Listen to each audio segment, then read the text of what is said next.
Bismillahirrohmanirrohim. Assalamualaikum warahmatullahi wabarakatuh. Jumpa lagi bersama saya di channel Nova Arif. Apa kabar para mirsa di rumah? Semoga senantiasa dalam keadaan sehat walafiat tanpa kurang suatu apapun. Bahagia bersama keluarga, lancar rezekinya dan lancar usahanya. Amin ya robbal alamin. Baik, jumpa lagi bersama saya di channel Nova Arif. Kali ini saya akan bagikan latihan terapi cara melompat yang baik. Jadi di sini beliau sudah berusaha untuk melakukan lompatan-lompatan kecil, akan tapi lompatan ini dirasa oleh fisioterapi masih belum sempurna. Jadi di sini akhirnya atas petunjuk dari fisioterapi kita, beliau menjalankan apa yang dijadikan petunjuknya, yaitu melakukan latihan-latihan untuk penguatan di bagian lutut dan juga ankle. Karena di sini apabila di kedua bagian ini masih terdapat kekakuan, maka kita masih belum bisa melakukan aktivitas melompat, dikarenakan butuh kelenturan, akan tapi juga harus kuat. Jadi di sini tahap pertama yang kita lakukan adalah melakukan latihan jinjit. Latihan jinjit ini mungkin pertama bisa dilakukan dengan berjalan berjinjit. Jadi jalan berjinjit ini bisa menambah kekuatan pada bagian ankle dan juga keseimbangan tubuh kita. Karena tidak semua orang penderita stroke mampu melakukan latihan-latihan seperti ini. Karena dianggap ini adalah sudah step yang sudah masuk hampir ke tahap penyempurnaan, dikarenakan di sini kekuatan jalan sudah makin baik, akan tapi masih belum sempurna. Jadi di sini kalau bisa sudah melompat, maka akhirnya sudah bisa berlari. Karena stepnya berlari dan berjalan, yang membedakan adalah saat berjalan kita hanya melakukan langkah-langkah saja. Tapi saat kita berlari, yang kita lakukan adalah ada saat untuk melompat dan menjaga keseimbangan. Dikarenakan apabila kita masih belum seimbang, melakukan lari adalah hal yang sangat fatal dan juga berisiko bagi seorang stroker. Jadi di sini latihannya adalah berjongkok dan berjinjit. Latihan ini penguatan juga latihan kelenturan. Jadi disinilah PR dari seorang stroker harus kuat akan tapi harus lentur. Dikarenakan banyak sekali yang sudah merasa kuat akan tapi kelenturannya masih belum didapat. Seperti yang saya rasakan juga sebagai seorang stroker, beliau juga sama merasakan hal yang seperti itu. Jadi di sini untuk melakukan latihan ini tidaklah mudah.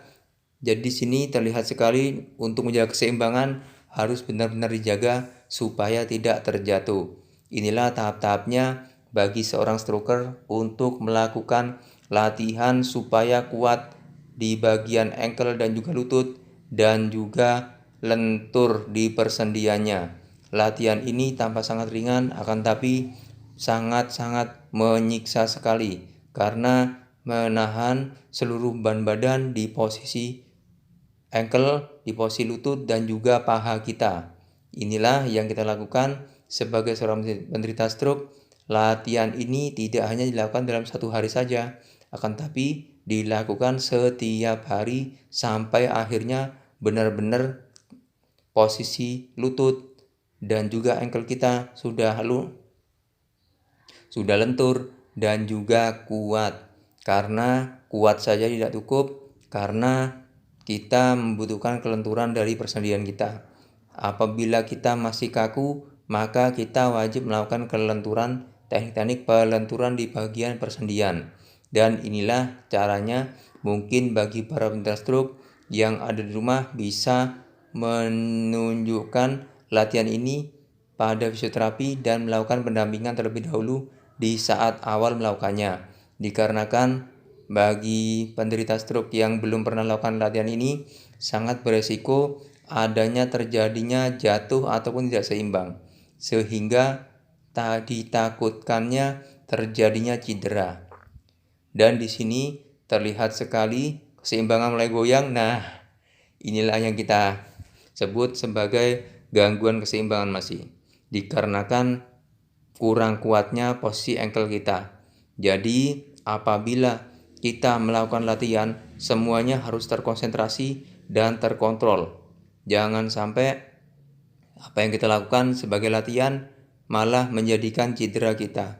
Jadi di sini inilah perjuangan kita sebagai seorang penderita stroke untuk bisa pulih itu tidak mudah. Jadi bagi saya, bagi para penderita stroke yang sudah pulih normal seperti sedia kala, saya anggap sebagai seorang hero ataupun seorang pahlawan pejuang sejati bagi dirinya sendiri. Tidak perlu menjadi seorang pahlawan bagi orang lain, akan tapi di sini yang dituntut adalah berjuang melawan kelemahan tubuhnya sendiri. Dikarenakan banyak orang yang kadang tidak mampu untuk bersabar melawan kelemahan tubuhnya sendiri. Inilah yang kita harus perjuangkan sebagai seorang penderita stroke supaya bisa pulih dan bisa sehat kembali. Harus rutin melakukan latihan ini, latihan jongkok dan berdiri dengan cara berjinjit. Semoga apa yang kita sampaikan di sini bisa bermanfaat bagi para penonton dan juga para keluarga maupun para penderita stroke yang menonton channel saya ini. Semoga bisa bermanfaat dan bisa menambahkan cara maupun variasi latihan untuk percepatan pemulihan kondisi kelemahan tubuh akibat serangan stroke. Baiklah, semoga bermanfaat. Salam sehat, stroke pasti bisa pulih. Amin ya robbal alamin.